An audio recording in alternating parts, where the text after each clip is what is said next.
seribu rebah di kiriku dan merasa terserak di kananku, takkan goyah, takkan takut. Walau seribu rebah di kiriku dan merasa terserak di kananku, takkan goyah, takkan takut.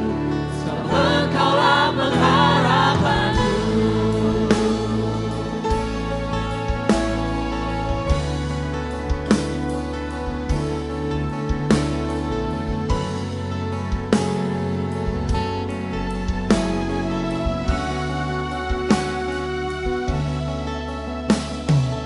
Kau yang mengenal hatiku, juga kasih-Mu melekat dalam masa. Dalam segala tanya yang ku ingin tahu, Kau jawabanku, Kau jawabanku. Walau seribu rebah di kiriku dan merasa terserak di kananku, takkan goyah, takkan takut. Walau seribu rebah di kiriku dan merasa terserak di kananku, takkan goyah, takkan takut. Sebab Engkaulah pengharapanku.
Walau seribu rebah di kiriku Dan merasa terserak di kananku, takkan goyah, takkan takut. Walau seribu rebah di kiriku dan merasa terserak di kananku, takkan goyah, takkan takut. Sebab Engkaulah pengharapanku, Engkaulah pengharapanku, Engkaulah pengharapanku.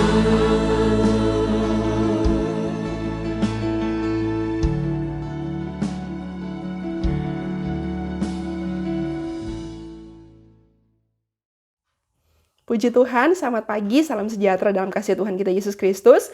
Filipi pasal yang kedua, ayat yang kelima hingga ayat yang ke-11 akan menjadi bahan perenungan kita bersama pada pagi hari ini. Sekali lagi, Filipi pasal yang kedua, ayat yang kelima hingga ayat yang ke-11, saya bacakan firman Tuhan untuk kita semua pagi hari ini. Hendaklah kamu dalam hidupmu bersama, menaruh pikiran dan perasaan yang terdapat juga dalam Kristus Yesus, yang walaupun dalam rupa Allah tidak menganggap kesetaraan dengan Allah itu sebagai milik yang harus dipertahankan, melainkan telah mengosongkan dirinya sendiri dan mengambil rupa seorang hamba dan menjadi sama dengan manusia. Dan dalam keadaan sebagai manusia, ia telah merendahkan dirinya dan taat sampai mati, bahkan sampai mati di kayu salib.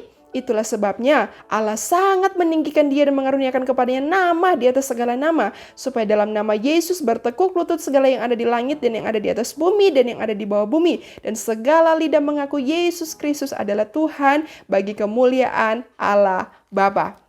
Puji Tuhan, Bapak Ibu sudah dikasih oleh Tuhan. Dalam kehidupan ini kebanyakan orang akan hidup dengan prinsip ekonomi yang secara umum telah diterima sebagai teori, yakni mendapatkan keuntungan sebanyak-banyaknya dengan pengeluaran yang sekecil-kecilnya. Salahkah teori ini? Mungkin dengan mudah kita bisa katakan tidak. Malahan mungkin kita bisa katakan bahwa ini adalah gaya hidup yang penuh hikmat. Karena mengapa harus keluar banyak? Kalau keluar sedikit saja sudah bisa mendapatkan banyak. Maka tidak heran kalau zaman sekarang kebanyakan cara pandang, cara pikir, bahkan sikap orang itu lebih senang menerima daripada memberi. Jadi sudah bisa dipastikan bahwa tidak ada seorang pun yang secara rasional bersedia menukar apa yang enak menjadi tidak enak, apa yang bagus untuk mendapatkan yang jelek. Misalnya, apakah orang mau dengan mudah menukar kekayaan dengan kemiskinan, kesehatan dengan kesakitan, cinta dengan pengkhianatan, jabatan atau kedudukan dengan keadaan tanpa posisi, kehormatan dengan kehinaan, atau kemuliaan dengan penderitaan? It's impossible. Semua orang ingin menambahkan apa yang sudah dimiliki, bukan mengurangi apalagi melepaskan.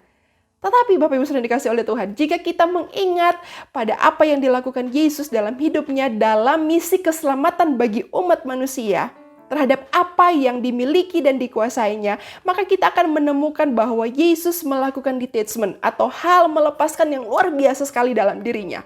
Dia yang maha kuasa menjadi manusia yang tidak berdaya dan lemah. Dia yang mulia memberikan diri untuk dihina. Dia yang memiliki surga memilih untuk meninggalkannya dan masuk ke dunia yang kemudian menolaknya. Ini sebuah gambaran yang sama sekali berbeda dari apa yang seharusnya kalau seseorang itu berbicara tentang Tuhan, tentang Allah, tentang Mesias atau Juru Selamat. Dalam kedatangannya ke dunia, dia meninggalkan atau membiarkan pergi semua yang dia miliki. Ini sebuah konsep yang tidak mudah diterima oleh kebanyakan orang pada masa itu. Kalau berbicara tentang Tuhan, Mesias atau Juru Selamat, terutama oleh orang-orang yang ada di bawah kekuasaan Romawi pada waktu itu. Karena dalam bayangan kebanyakan orang pada zaman itu, seorang pemimpin yang heroik itu ialah seorang yang memiliki segalanya. Paling tidak, mereka bisa langsung teringat pada bayang-bayang kekuasaan Alexander Agung atau Kaisar Agustus pada masa itu. Di mana pada usianya ke-20 tahun, seorang Alexander Agung itu dia sudah bisa memegang pemerintahan di wilayah Makedonia, dan bahkan secara cepat dia bisa menguasai seluruh Yunani. Dan karena hal itu ia merasa bahwa apa yang ia lakukan itu tidak ada tandingannya, sampai-sampai ia sendiri merasa bahwa dirinya lah Tuhan, dan dia mengikhtiarkan orang-orang di bawah kekuasaannya untuk harus menyembahnya. Dan hal yang tidak jauh berbeda juga mereka rasakan pada masa kekuasaan Kaisar Agustus, karena dialah yang menyelesaikan seluruh peperangan yang dilakukan oleh Romawi pada waktu itu, dan ia dianggap sebagai orang yang membawa damai ke seluruh dunia dengan program yang sangat terkenal yaitu Pax Romana. Dan karena hal itu banyak sekali penghormatan yang ia terima, bahkan sampai pada pengkultusannya sebagai Tuhan. Jadi pada kenyataannya konsep tentang Tuhan, tentang Juru Selamat, memang sangat identik sekali dengan kepemimpinan, dengan kekuasaan, dengan kepahlawanan, bahkan dengan kekuatan militer. Namun Paulus di sini sengaja membentangkan satu kenyataan tentang Yesus orang Nazaret itu, bahwa dia adalah Tuhan yang sejati, dan Alexander Agung atau Kaisar Agustus itu hanyalah sebuah karikatur, bukanlah Tuhan yang sebenarnya. Pada bagian ini Paulus menegaskan siapa dan apa yang dilakukan oleh Yesus Kristus dalam keberadaannya sebagai Allah yang sejati bagi umat manusia. Ia memiliki kesetaraan dengan Allah. Tapi itu bukan sesuatu yang dipertahankannya. Justru ia mengosongkan diri dan mengambil rupa seorang hamba dan menjadi sama dengan manusia. Yang menjadi penekanannya di sini adalah sebelum Yesus menjadi manusia, dia adalah Allah. Dia sudah ada bahkan sebelum ia menjadi manusia. Tetapi keputusannya untuk menjadi manusia dan menjalani semua perjalanan ketaatan terhadap rencana Allah akan keselamatan umat manusia itu yang harus dilalui melalui jalan salib. Sesungguhnya keputusan ini tidak akan menghentikan kealahannya. Justru keputusan ini adalah tentang apa arti sesungguhnya menjadi Allah. Paulus menekankan lagi bahwa kesetaraan Yesus dengan Allah bukanlah hal yang membuat Yesus mengambil keuntungan agar mempermudah jalannya untuk menyelamatkan umat manusia. Ia tidak mengambil keuntungan apa-apa dengan kesetaraan itu. Seorang teolog bahkan mengatakan, bahkan kesetaraan dengan Allah itu dipakainya sebagai penyerahannya atas tugas yang harus ditanggungnya, yaitu menjadi manusia, menjadi seorang yang akan mati dengan menanggung beban kejahatan dunia ini. Inilah arti yang diambil oleh Yesus untuk memaknai kesetaraannya dengan Allah.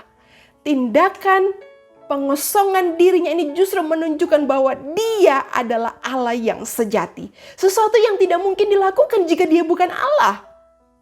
Jadi ketika kita melihat Yesus yang tergantung di atas kayu salib, kita harus selalu ingat, inilah arti yang sesungguhnya tentang siapa Allah itu. Dialah Allah yang rela melepaskan segala sesuatu yang dimilikinya dan rela berada dalam keadaan yang paling rendah dari segala keberadaan yang dimiliki oleh manusia, yaitu menjadi seorang hamba yang taat sampai mati. Bahkan kematiannya pun bukan kematian biasa, tapi kematian sebagai seorang yang terkutuk karena pelimpahan dosa dunia pada dirinya. He is the God of self-giving love.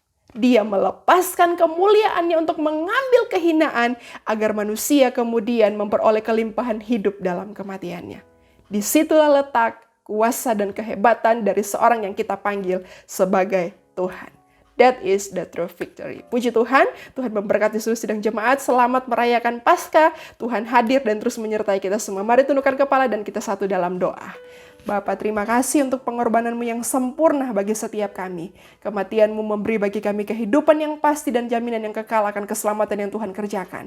Ajar kami terus menghargai kasih karunia yang Tuhan beri dalam kehidupan kami, dan kami akan terus tetap tinggal hidup di dalam Engkau dan Roh-Mu yang di dalam kami. Terpuji nama Tuhan, terima kasih untuk perenungan yang singkat pagi hari ini. Pimpin kami semua sepanjang hari ini, Roh Kudus memenaungi hidup kami. Terima kasih, kami bersyukur untuk waktu kami boleh bersekutu dengan Tuhan pagi ini. Terpuji nama Tuhan, di dalam nama Tuhan Yesus kami berdoa mengucap syukur. Haleluya.